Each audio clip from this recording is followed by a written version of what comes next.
চখত নজর দিয়া হাজার বেলকি দেখাইছি। আবারও নাকি মা হচ্ছেন ঢাকাই সিনেমার চিত্রনায়িকা শবনম বুবলী। গুঞ্জনটি শুরু ভারতীয় এক গণমাধ্যমের হাত ধরে। তাদের দাবি, এই সন্তানের বাবা নাকি সুপারস্টার শাকিব খান।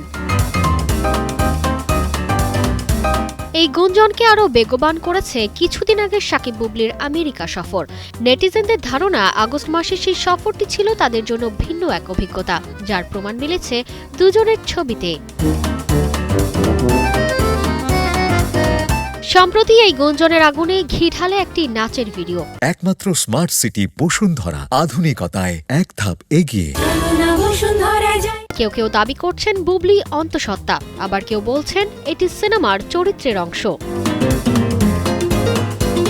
2018 সালের জুলাইয়ে শাকিব খানের সঙ্গে বিয়ে করেন বুবলী। 2020 সালে জন্ম নেয় তাদের পুত্র শেহজাদ খান বীর। প্রথমবার মা হওয়ার সময়ও বুবলীকে ঘিরে কম আলোচনা হয়নি।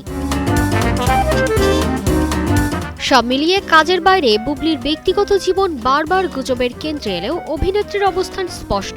তিনি চান না ব্যক্তিগত গল্প কাজের চেয়ে বড় হয়ে উঠুক। সময়ই সব প্রশ্নের উত্তর দেবে। তারতিবা ফারুহী, কালের কণ্ঠ।